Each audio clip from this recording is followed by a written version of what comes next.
Hello. Well, I'm back.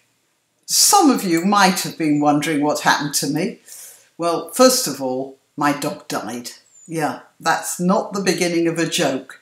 She was my sister, my daughter, my personal trainer, my guardian, and my companion. And within a week, she went from a happy doggy trotting by my side to the park to a wheezing old lady who couldn't walk up the street. I heard her nails scraping against the pavement because she couldn't lift her feet. Her heart. It was her heart. She always did have a big heart. She was a Rottweiler, and Rottweilers aren't very long-lived dogs, and she was almost 11. It's not a great age for a Rottweiler, but it's not a bad age. But yeah, from my point of view, it was much, much too soon. But as they say, tragedy always contains farce, because it gets worse. My poor dog died just a bit less than 2 weeks before we were due to move house. You know, they say the most stressful things of life experiences are bereavement, house moving and divorce. I told my husband I think maybe I'll just split up to get the complete set.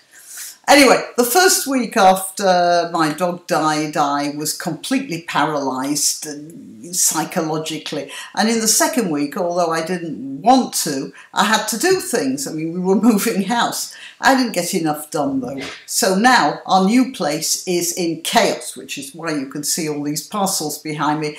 We have shipped a whole load of stuff, which I am now just throwing out. We should have done that before we moved, but I just couldn't get to do it. So the place is a mess. It's going to take weeks to sort that out.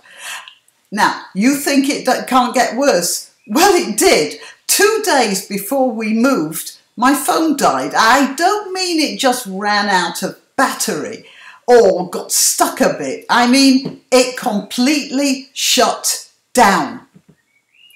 Even the bloke in the We Repair mobile phones shop can't get it started again. So all my texts, my photos, my WhatsApps, all up in a puff of smoke.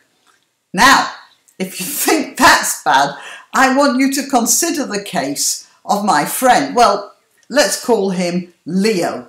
Leo's a family friend who is based in the USA, but he has business here in Britain.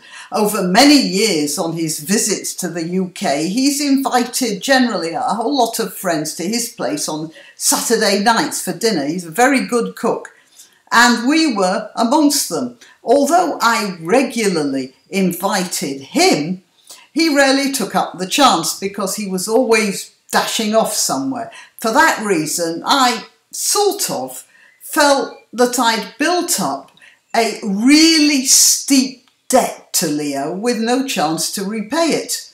But then, about 3 weeks before we were due to move, he emailed me, said he was going to stay in the UK for a few days, then go away, and then come back a few days later for another few days.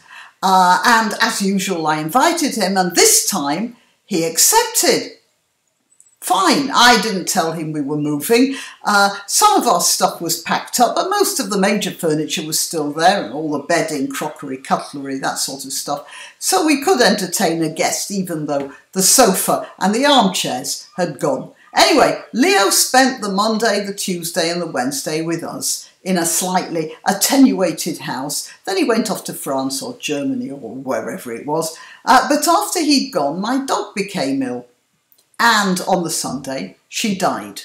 So Leo turned up for his second half of the visit on the Tuesday to a house which was, well, not the happiest, although I did my best.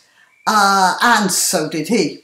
He took me out to dinner a couple of times, which I have to admit helped, because if he hadn't been there, I probably wouldn't have eaten at all, and then I'd have been dragging myself around in a state of complete exhaustion.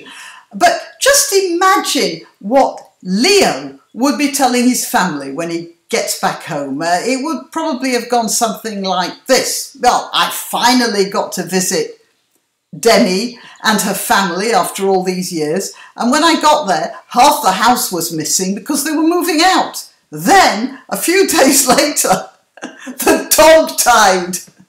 You've got to admit, it's the sort of thing comedies are made of.